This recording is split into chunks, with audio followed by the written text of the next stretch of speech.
Welcome to Getting Back Up, where grief meets growth. Two men, two fathers, and one shared journey of rebuilding. We're talking about life after cancer, love, loss, and everything no one tells you. Well, let's get into it. Well, welcome to Getting Back Up, Finding Life After Death podcast. I'm David McClain. And I'm Jamal Jones.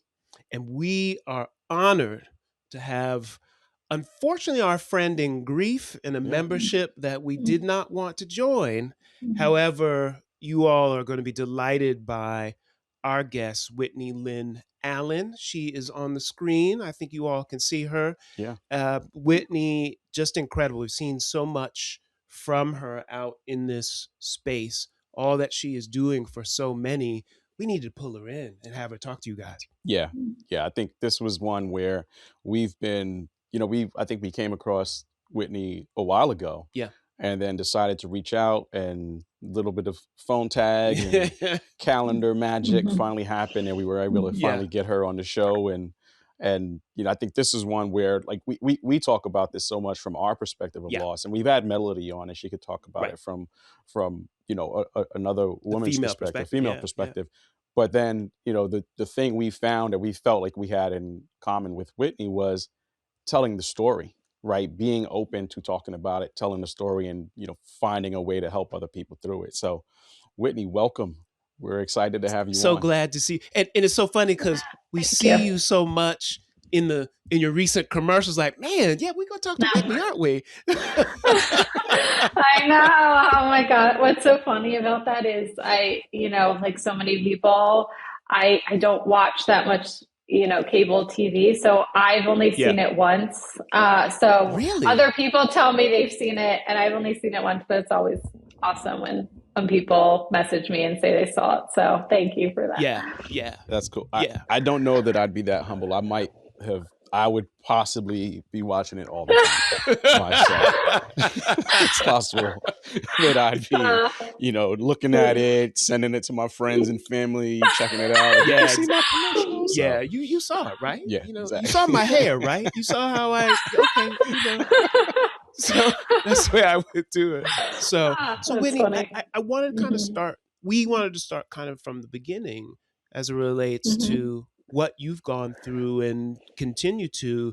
But before we kind of get to that, tell us where you grew up. Tell us about your upbringing, the household. Give us kind of a little bit about your background from that sense. Let's start there. Oh, wow. I think that's the first, you guys are the first podcast that have actually gone back all the way back.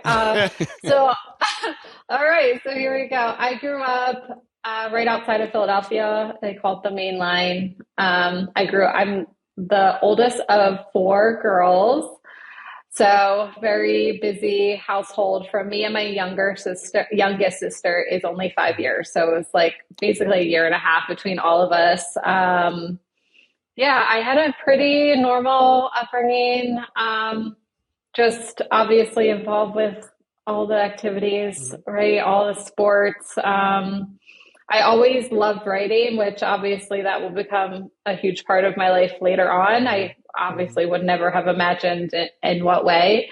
But yeah, pretty normal childhood. Parents, what about the parents and just kind of what your memories of them, and if they're living or not? You can always say that too, but.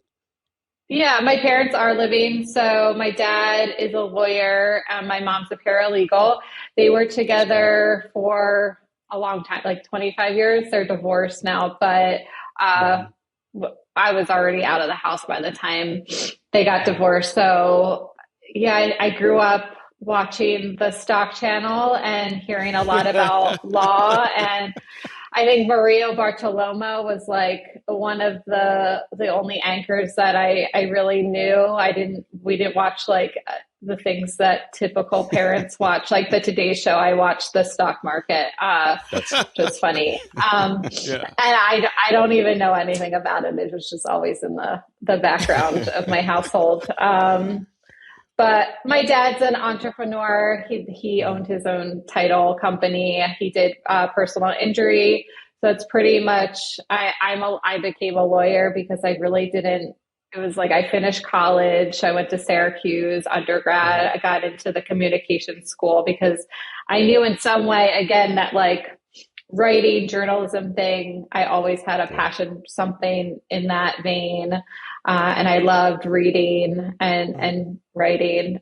And then I was like, I don't really know what to do after undergrad. So I guess I'll just go to law school because it's like, why not? Right.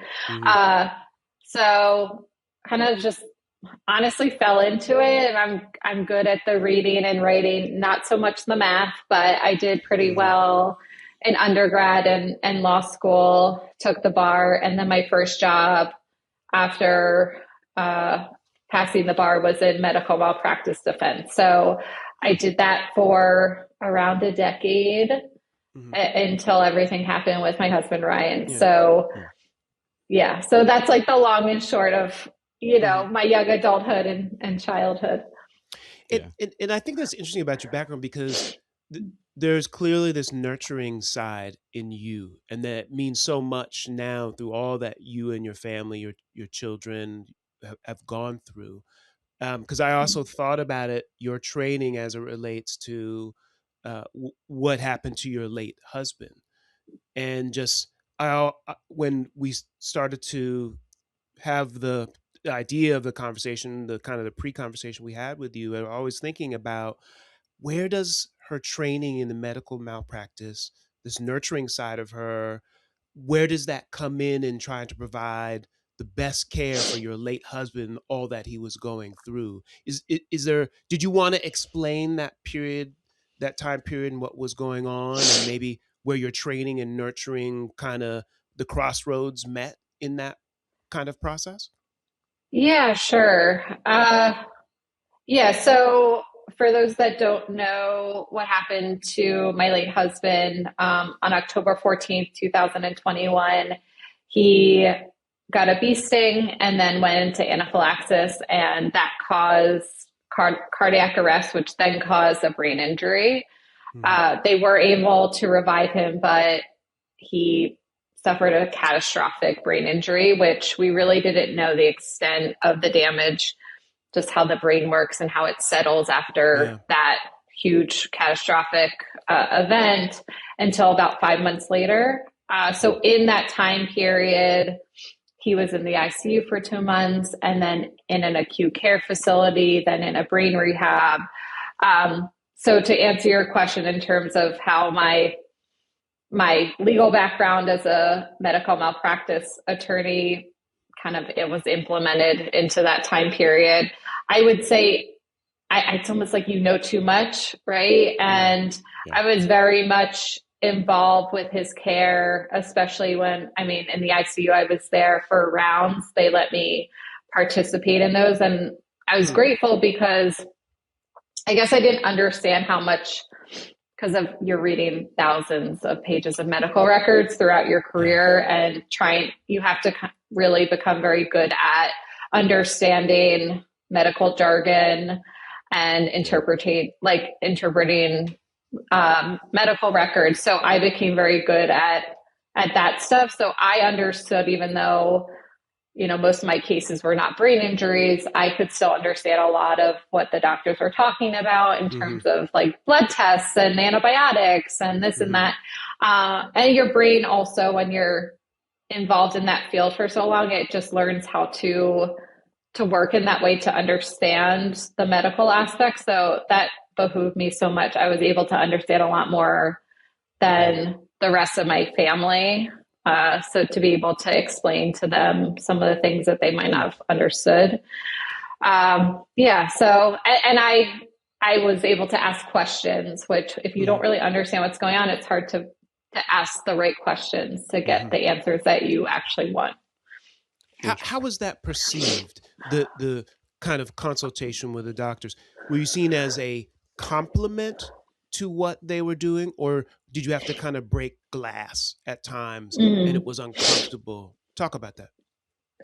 I will say Ryan was in the ICU at Penn Presbyterian in Philadelphia, and they were incredible, and they were so open to myself and his family being involved with his care, because we were, and they explained this to us, you know, they're not there all the time staring at him, right? Like they're there to give medications, and if there's anything going wrong, like they're in there, but they're only in there every, you know, couple hours or so, but we're in there all the time. So we're staring at the monitor and we're seeing changes in real time. So it was welcomed for them because we could give them feedback that they weren't able to maybe see themselves because they're not in there 24/7. Mm-hmm. Yeah. Whitney, was there ever a point where you found yourself kind of going through the tug of war of being kind of the wife versus being the practicing lawyer, so to speak? Like, did you ever have to kind of think about it and say, hey, like, I need to be here in this place in this role versus not this one over here? Did that ever take place for you? Yeah. It was in that environment. It's really hard. It's hard to be a wife. It really is. You become more of a caretaker than a wife, right?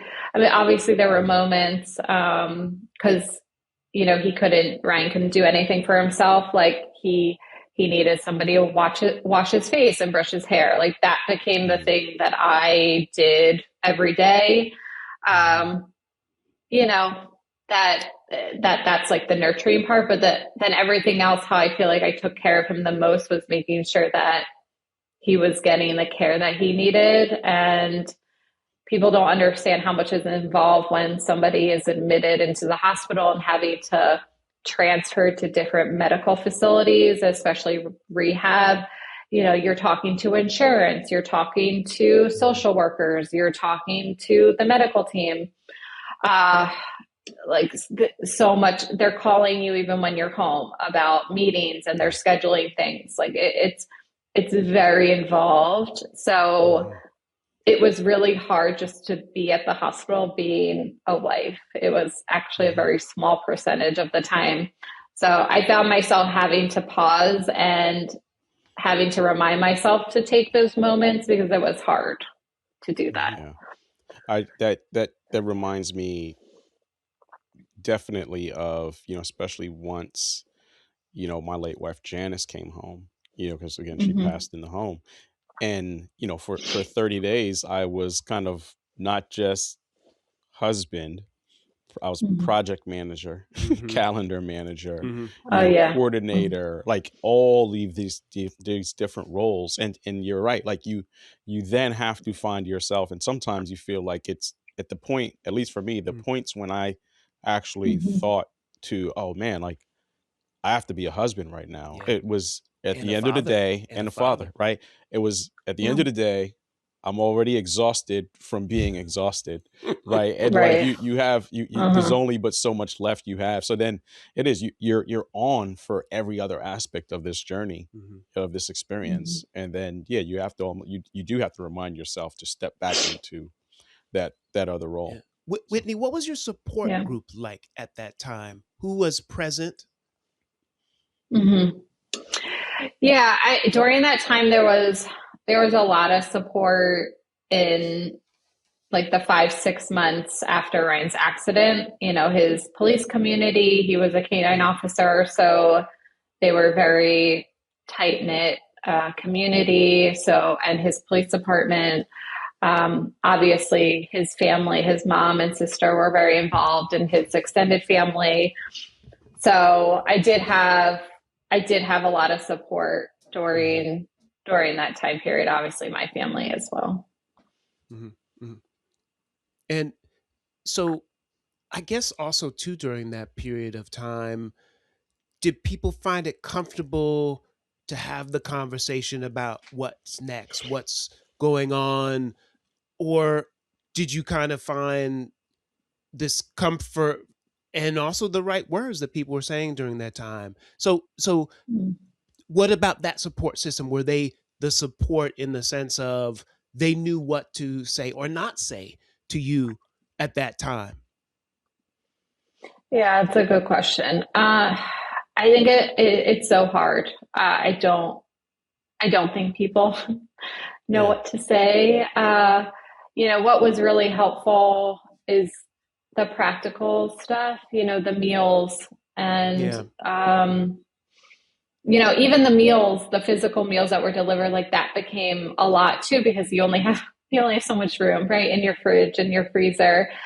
So I actually, it's like, it almost gets to a point where it's overwhelming. So I had to actually tell people to stop bringing me physical meals, and just, if they wanted to give, because they were so generous, like gift cards, because also, I mean, if you've been through grief, like you're not that hungry. So I was like, I'm wasting all this food. Obviously I have to feed my toddler at the time. But I wasn't home. I was at the hospital. So it was like, if you want to help because you're being generous, like, gift cards, DoorDash, that kind of stuff was instrumental, obviously, in keeping us afloat. And it was one thing that we have to eat. I have to feed my child, that I didn't have to worry about. In terms of what to say, I think people said a lot of the wrong things. Not that, and it's, they don't know. They don't know. No, I don't have any bitterness or anger. Right. It's just, I'm just being truthful about some people just didn't. It's okay. Everyone says, like, what's the right thing to say? It's like, that's actually not even the right question. Right. Like, you don't have, there's perfect presence, but there's not perfect words. And I think presence is the most important thing. Yeah, we had 2 refrigerators. I do remember both of them being completely full. Yeah, it's overwhelming. Yeah, and admittedly, and I hope nobody takes offense to this, we gave food away, because there were times where, like, okay, like this, we have enough lasagna, and way too much mac and cheese, and it's a theme with us, Whitney, is mac and cheese, by the way. It tends to come up a lot. Sweet potato casserole. Sweet potato, and not everybody can make those 2 menu items very well. But anyway, hey, I love both those things. So exactly. But make it well. Let's make it tasty. Yeah, for sure. Do you feel that? I guess the question I have is, at what point did you feel the grief setting in, knowing the outcome with Ryan?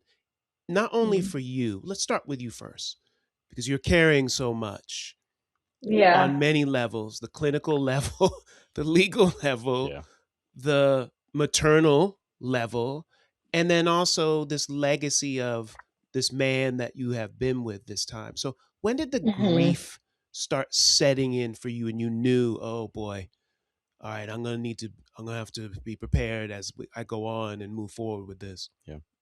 That's a really good question. In the beginning, I think, like anybody, when your spouse is seriously injured or dies, you're totally in survival. You're pushed into that fight or flight response. And there's so much denial, right? There's so much resistance. Like, basically your whole system is saying this isn't right. This isn't true. This can't be real. I was asked in the very beginning, he was so sick, like he was so close. He was just on the verge of death in the beginning. Even after they brought him back, they're like, do you want us to take him off the ventilator? Like, that was a question, right? And that would have been, in his condition, it would have been completely reasonable. And I was in shock. It's not a great time to ask somebody life or death questions. I definitely was in denial. I didn't think that he could die. Like, that just wasn't in my realm of possibilities in my head, which is a protective mechanism looking back. So I said, my thought process was, he's so young. Let's give him a shot, see how this goes. And he was in the ICU for like 2+ months, and he did get better. He went from a ventilator. He weaned himself off the ventilator. He was able to get a trach. It seemed as if he was starting to respond to some stimulus, like my voice, some people's voices. So in that time period, there was some hope that I was hanging on to. And when you're in that position, any little thing, like positive thing you hang on to, and you just try to kind of ignore the rest of it. But I think I realized, I think the facade of you know, what actually the reality was really came to be when he got out of the ICU and he was transferred to, well, first he was transferred to a brain rehab facility, so Moss Rehab in Elkins Park, and he had to be transferred from there to an acute care facility in Bethlehem, Pennsylvania, because he wasn't physically even strong enough to do the physical therapy at the rehab, because it's intense. I mean, he's in a vegetative state. He couldn't do anything. He was getting pneumonias, because if anyone has ever had somebody with a trach, they get secretions. It's so easy for that to go into their lungs, and it's very easy to get infections. And he couldn't breathe when he was doing the activities. He was just, he kept getting sick. So they're like, we can't, he has to be discharged. So he got discharged right before Christmas to the acute care facility to help his lungs get stronger. And during that time, he regressed from where he was in the ICU. I got COVID during that time. And then that was during the Omicron, when the Omicron COVID was going around. And they basically were like, obviously you can't go. I couldn't go, but they wouldn't let anybody else, even though we said we could take a COVID test. They wouldn't let anyone into his room. And when you have a brain injury, that stimulus is very important. And he was just like in the room by himself all the time. And they locked down his room for 2 weeks. And then when I got back, when I was able to see him again, and that was in between, I had given birth at that point. So it was in that 2 to 3 week period that I gave birth to my second son. So when I came back to see him, he had been responding minimally, and then he wasn't responding at all. So it seemed like he had regressed during that time. So that's when I started to be like, this is really bad. Wow. Yeah. Sorry, there's a lot of details. That's good, because there's just a tsunami of events going on at that time for you. So. Well, I mean, the fact that you were in the process of, you were pregnant, about to give birth during this whole experience. And I think that's a whole other element when we think about these situations, right? We think about it in the context that, it's this one person who's sick and everything is focused on that. But the reality is there are other children, right, that have to be cared for. In your case, there's another, you're expecting, a child any day.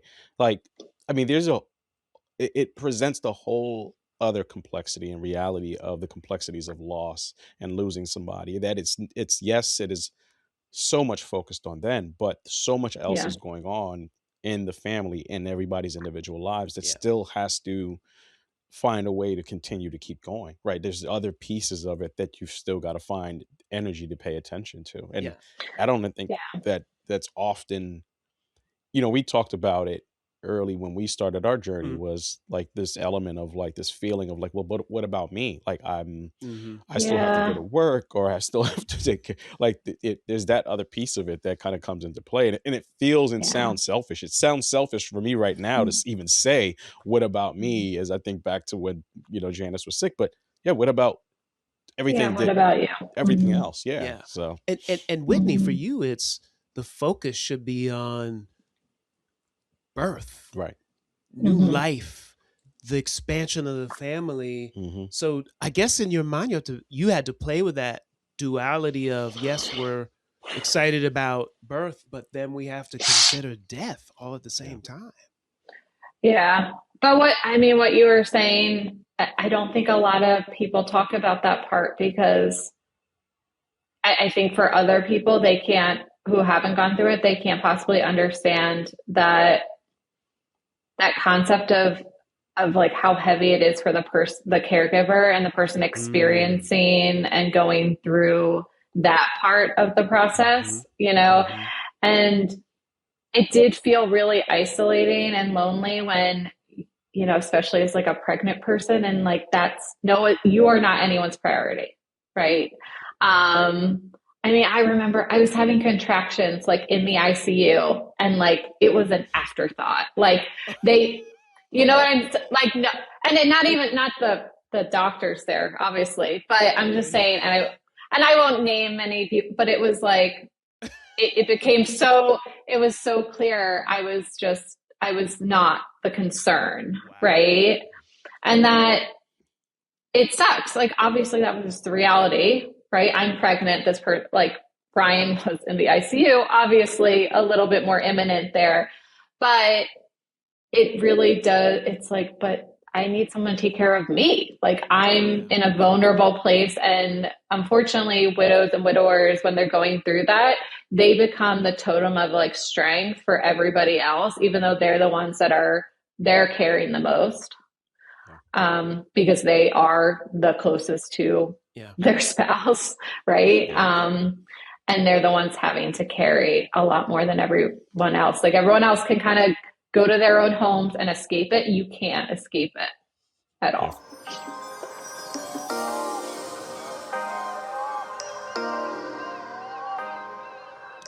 Yeah, I imagine too, because I wanted to turn towards some of your work, the grief coaching that you're doing. And I imagine you're pulling in, boy, you have some stories to tell when you're sitting in sessions with people about that experience, pulling it into the discussions that you're having, the sessions that you're having with your patients slash clients, and especially those newly going through that. And so you talk about a grief, and to an extent, maybe other people's guilt, but maybe your own guilt in that situation, as you're now starting to talk to people about carrying their own guilt. So I guess if you could kind of start to talk about this idea of others carrying guilt and getting over it, and grief. and just that sense of grief. What do you have thoughts you have for either some of your patients or some of these people that we talk to in our community just now going through it, this carrying of guilt? Yeah. It's such a predominant emotion that I don't think anyone doesn't have some semblance of guilt after their spouse dies. And that can be guilt for a lot of reasons, right? It can be guilt because, oh, I didn't get to say what I wanted to say to them, or I felt like I could have done better and saved them in some way, right? Or it could be guilt for, oh, why am I feeling okay today?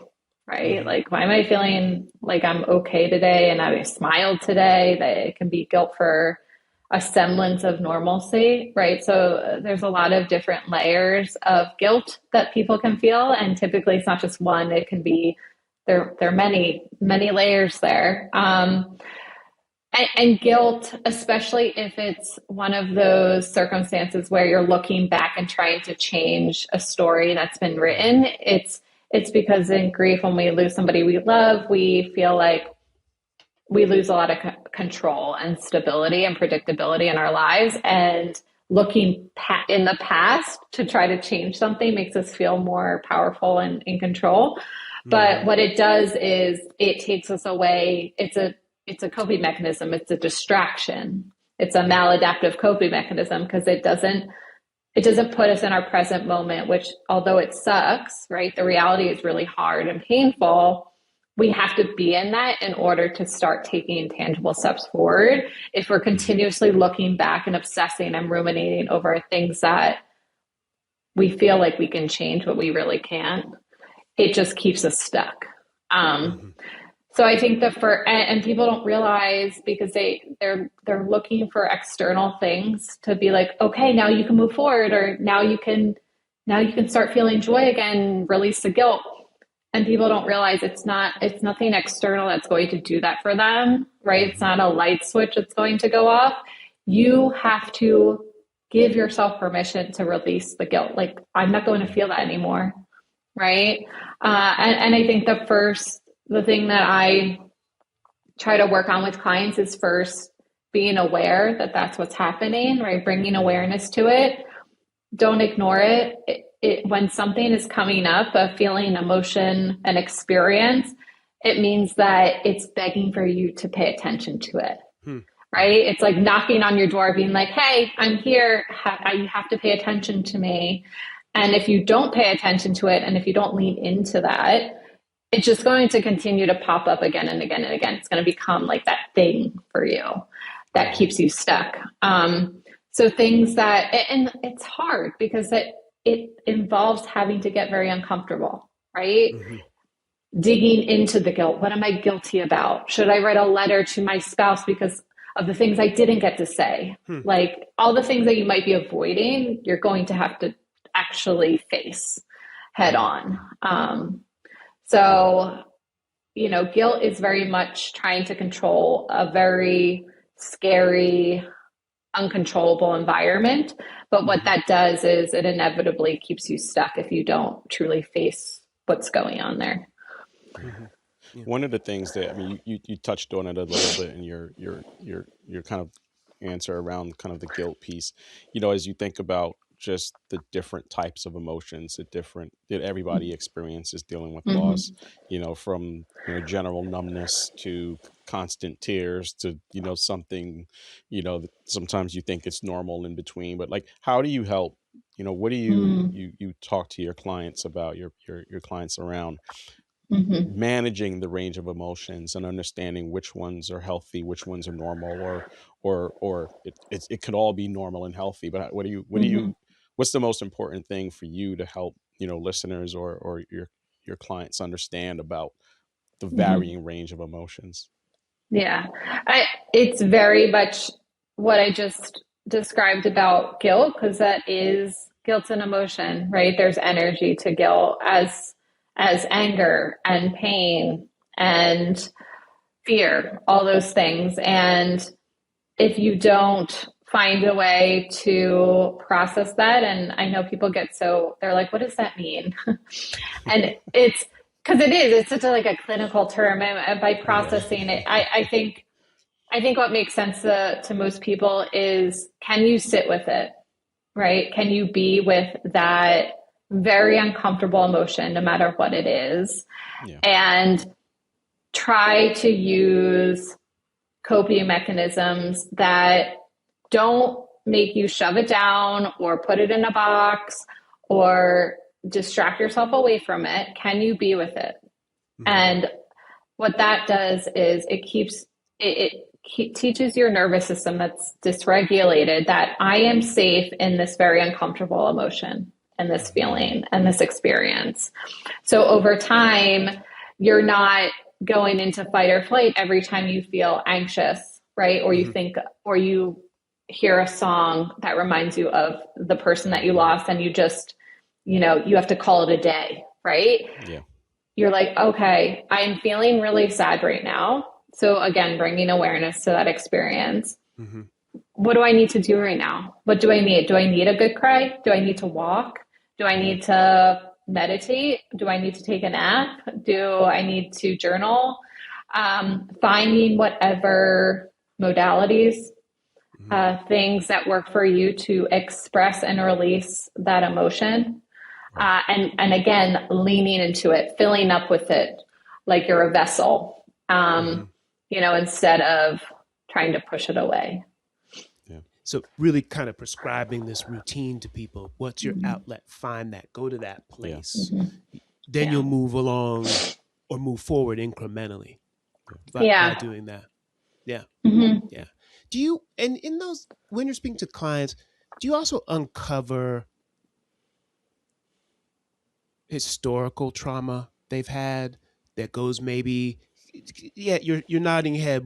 Say a little bit more about that. Once you are addressing this challenge of losing somebody, are you finding there's a lot more when you dig a little further down? Yeah. So what happens with grief is it exacerbates everything that we bring into it. So let's say you're a people pleaser or you're a perfectionist before you lost your spouse. Then when grief hits you, you become even more of that perfectionist and people pleaser, right? So I find, and I'm using those examples because that was me, right? Perfectionism. So I'm like, oh, I have to do grief perfectly. Or I am, right? Like that, whatever like that is, whatever right, that is. No, I know what you're saying. Yeah. No, yeah. Absolutely no sense at all. But I see this a lot with clients is they're like, okay, well, just give me almost like a prescription of what I have to do to feel better. And I say to them, I'm like, I am not here to even make you feel better. I'm here to help you feel things that are uncomfortable and be okay with that. Right. And that's the difference. Once you shift over the goal in grief, it's not to, oh, I'm going to take a jog and it be miraculously, not sad that my husband died, right? Like that's silly, but I'm getting better at feeling sad. And being okay with that. So that's the difference between kind of shifting your framework of the goal, like what the expectations in grief. We all want to feel better. As humans, why grief is so hard is because it so goes against our biology and our chemistry is that when we feel uncomfortable or discomfort or pain, our nervous system's like, oh my gosh, that's a threat because our goal is to survive. It's not to be happy, right? Our whole system is set up for survival. But what's counterintuitive for grief is that you actually have to feel the pain. You can't like alleviate it with other things. Which is why why people are like, I can't move forward. Like I'm so stuck. It's because of that reason. It's because your whole biology is not set up to feel grief. It's actually to work against it. Yeah. And as you said before, in What Must Be Carried, this whole idea that it's going to be heavy. You're going to have to carry it. Right. You're just going to have to carry it differently. The load is still going to be there and you still move forward, but it's always there. You don't forget it. Right. And I think it's interesting that you said, you talked about some of your clients have this idea that you're there to kind of fix their grief. Right. Yeah.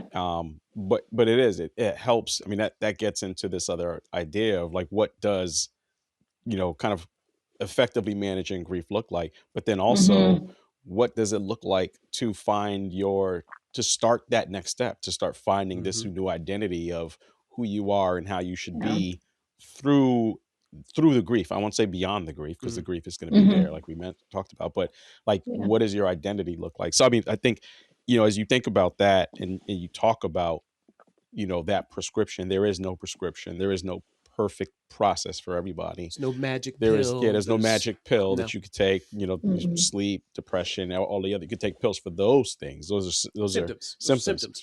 Right. But, as you think about like that identity piece, for those listening, who are going through those different phases, whether it's year 1, 2, through, like, what are the first signs for people that you've heard where they generally feel like I am actually kind of accepting this and finding this new identity beyond the grief that allows them to kind of take those steps forward?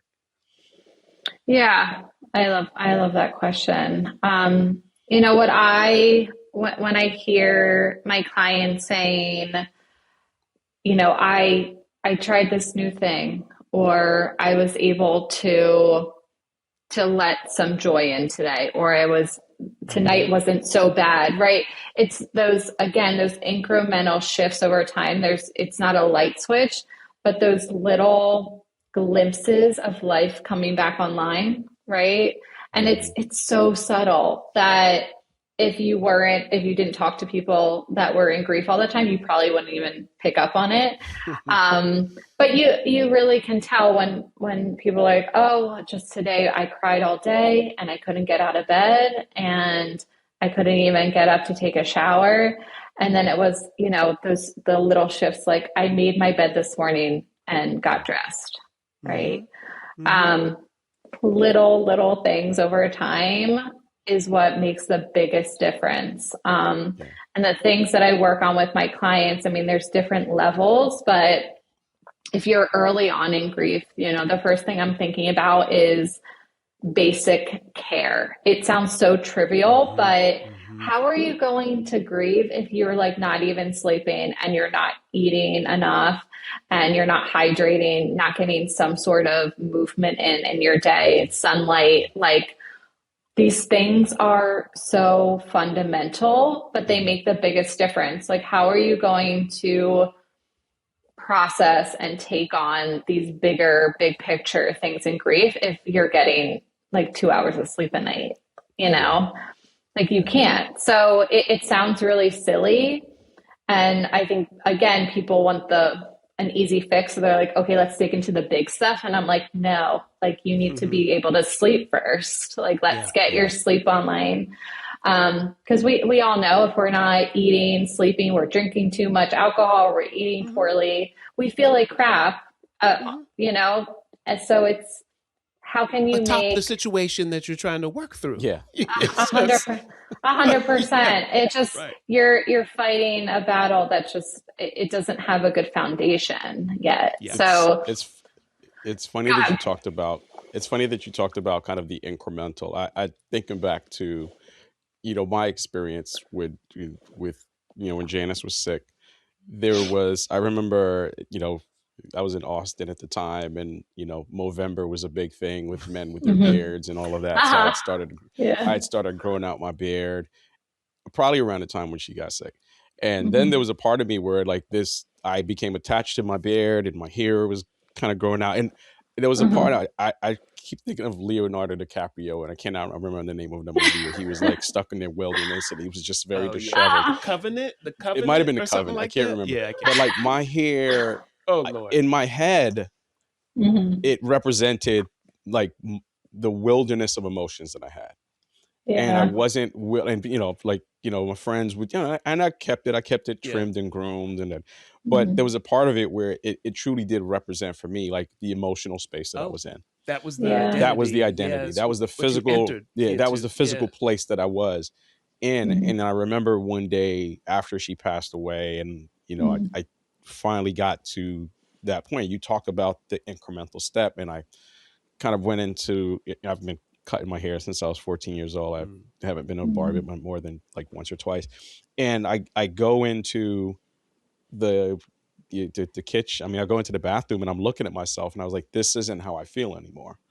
Yeah. And it wasn't necessarily that I stopped the grief. It just was an incremental step forward. And I remember like cutting my hair and shaving the beard off. And like, I remember afterwards looking in the mirror and feeling like, wow, like this is now who I am. Like this is this different place. And then like you talk about the incremental step and the self-care, like I intentionally stayed in a very dark place with like how I cared for myself, because I didn't think it was fair enough for me to not be in that place because of what Janice had gone through and what my family had just lost. So it's interesting that you say that, because that truly resonated with me as I moved to that next step, as I took that step of saying, hey, it's time for me to cut my hair and shave and feel better.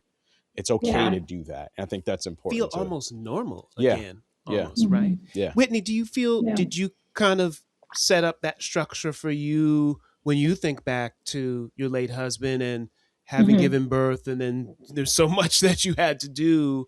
Yeah. I think you were a runner as well. Did you kind of start to, I want my body back. I want to feel normal again. I want to go into these routines. Say a little bit about kind of how you dealt with this kind of time in the wilderness that Jamal described, that you truly were in as well.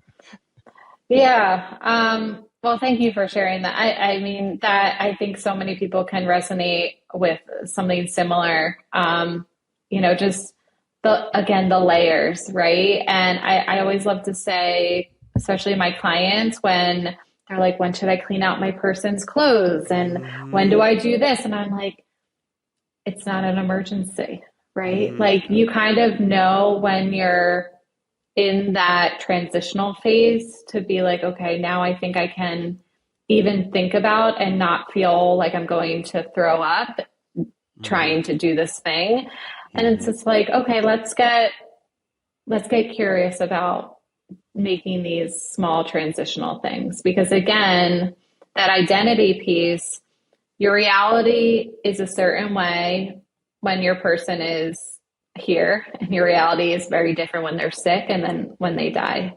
And it becomes this dissonance between, okay, who am I and what is my reality? And you want to kind of start fitting your physical environment, your routines and rituals to the person that you're trying to figure out and become in the aftermath of a loss. So when things don't match up, like they worked in your life with your person, and when maybe even when they were sick, if that was your experience, if there was that anticipatory grief where it's just like everything kind of stays the same, right? And then your person dies and you're like, these things don't really feel like they fit into my world anymore. But for me, I did this so intuitively, and now I know how instrumental they were in my healing process. But I just really wanted to get back into a routine. I had always been somebody that loved working out for their mental health, especially before Ryan's accident. And then I wasn't able to work out for many months until after he died. And also I was recovering from a C-section. So I think around the time of his celebration of life, I was like finally able to have the time and energy to put into my, mental health and physical health a little bit more. And I set a routine for myself, right? Like I dropped my kids off, or I had the little one at home, but in the morning, like during a nap, I would work out for an hour. And that was just like some groundedness and peace in the beginning of my day. So I knew that no matter what happened the rest of my day, at least I had done something that made me feel a little bit more grounded and peaceful and able to take on whatever the day would throw at me. And that was also a time for me. We talked about processing. Movement for me is processing. I'm able to think about things. I'm able to conceptualize things. I'm able to get ideas when I'm in that physical space. And that's just me. And that's true for some people. For me, I was really able to kind of work through that trauma and the tough emotions when I was working out. And then along with therapy and whatnot. But I always stress the importance when you're able to get to a place where you can have some routine and ritual, especially I call them the bookends of your day. So the beginning of your day and the end of your day. The middle of your day is sometimes chaotic, but if you can set up some ritual and routine at the beginning and end of your day, your life will really feel a lot more predictable and grounded. And you'll find that no matter what emotions or feelings or experiences that come up, that you're able to handle them just a little bit better. Yeah. And I think that's really incredible for some of our listeners and those who are watching as well. Those who are just now going through this process, and then add on children for some of them. And then what you have gone and establishing routine for them as well. So for those who are watching and listening to us, can you speak about where you feel you can help them navigate some things, speak to the audience about, all right, well, as adults, we deal with certain things, but here are some things we need to think about for those of you who have children, especially little children that you had during the time that Ryan was very sick. Yeah, I think my best advice would be make time for yourself, even if you are a parent. And I know that's so hard because, again, that guilt comes in. Like, I have to spend all of my time with my kids because they've been through a lot and they need me. But they also need you to be okay too. And I found that, and I hate the word selfish because it has a bad connotation, but I think being selfish is actually the way to be there for the people that love you, in a way that there's presence instead of you're just like in survival mode and going through the motions and on autopilot. And it was like the more I was able to put into myself, the more I could give back to my children.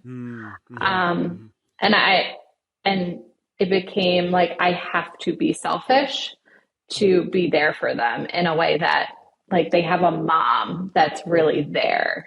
It's replenishment.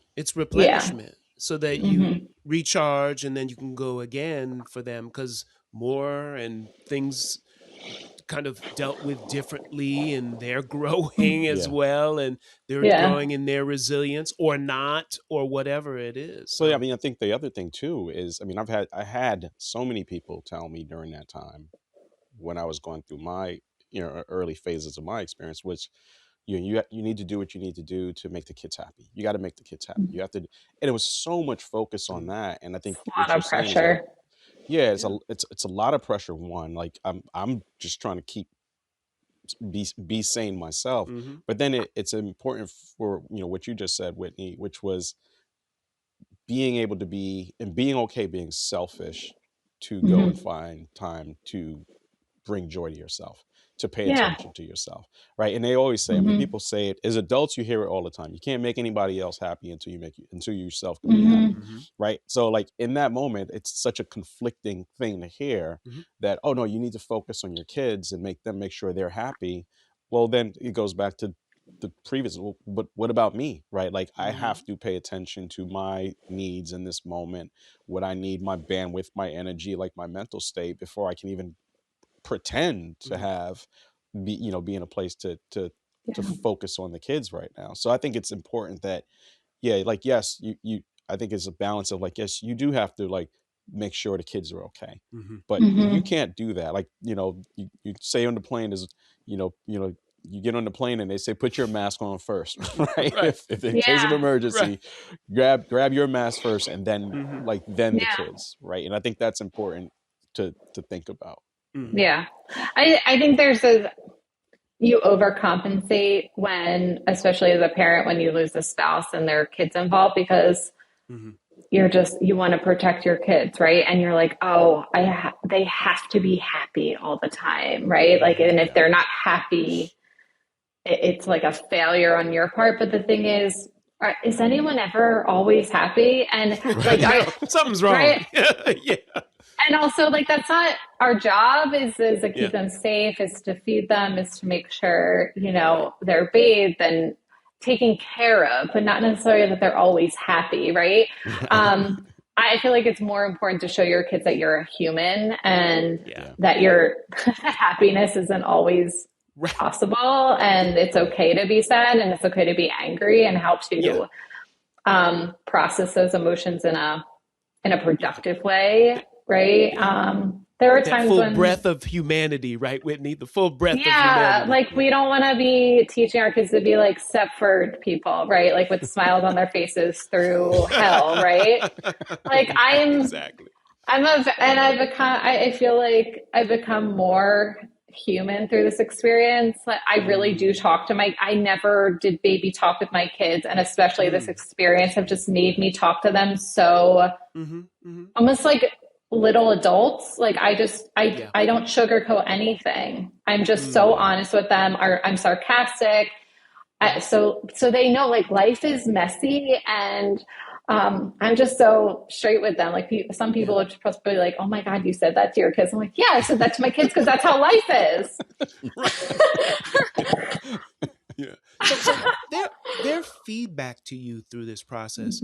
So when Jackson and Leo were of a certain age going through everything, how is it now? What indications do you hear or feedback from them about how they're feeling, one, and two, hey, mom, we know you did the best you could in a very difficult situation. Now, that's a very adult way to put it, but you put it in the framework and proper language for their age. But go ahead. So one, their feedback, then two, about their assessment of you. Yeah. I don't think there's any, I would say, concrete assessment on their part, because I think they're just too young to even understand. So my oldest is just going to turn 8, and he was 3.5 when everything happened. And then my youngest just turned 4. Like, they're so little, but I think the testament to everything that we went through is that they're so well adjusted, and they really are really good kids. And that, there's no, knock on wood right now, like, there's no red flags in terms of, like, they're not grieving, or there's, like, unprocessed grief going on. And I know that when they're going to be going through their experience of grief from losing their dad is going to be very, very different, because my older son knew Ryan and has memories of him, and I have videos of them together and pictures, and, like, they have a shared history, where my little guy will never have that experience. So they'll be grieving their dad in very, very different ways. And the relationship, because I am remarried, the relationship with my husband now is very different as well because of that. It's the younger one. He has only known my husband now as dad. And my older one, it was a very long process to really feel safe in that, that relationship. And, like, and we never forced him to call, my husband, Anthony, dad, but over time he did start calling him daddy, because that's just kind of like how kids work, right? When they feel like they've gotten to a certain point, but it can take a long time. It might never happen in blended families, depending upon the situation. So I think the testament to what we've been through and, like, how they are now is that, thankfully, they're very well-adjusted, healthy kids. Yeah. That's good. Glad to hear that. Yeah. Man, that was such a great episode with Whitney. I didn't think, I some strange reason we thought we'd be able to do the whole show in 45 minutes. Man, she gave us so much to work with. Just how she was able to balance everything. Incredible. Career. Yeah. Just dealing with her own grief and raising children. What a woman. And even the key part, not the key, but one of, her husband going through all of that, and, while she's pregnant, right? And those period of times, just the stress that she dealt with. But it just shows you when so many people are dealing with this grief, this loss, these battles, like, they're dealing with so many things that they don't live up front, because so much focus is on the person who's passing. So yeah, she really showed her superpowers, just really rose to the surface on that. So we're gonna have to do this part 2. That's coming. So yeah. So join us again on Getting Back Up, Finding Life After Death, and as David says, check us out on all our mausoleums, social mausoleums, and like us and let us know. Reach out, thumbs up, share it. We appreciate it. Thank you. Take care. Thank you for joining us on Getting Back Up, Finding Life After Death. If something in today's episode spoke to you, pass it on, because somebody out there needs to hear it. For sure. We're on all the social mausoleums. So follow us on Instagram, Threads, TikTok. Mostly it will be in the form of Get Back Up Podcast. And be sure to subscribe to us on Spotify, Apple, or wherever you get your podcast. And remember, getting knocked down is part of life. But getting back up, that's how we live. We'll see y'all next time.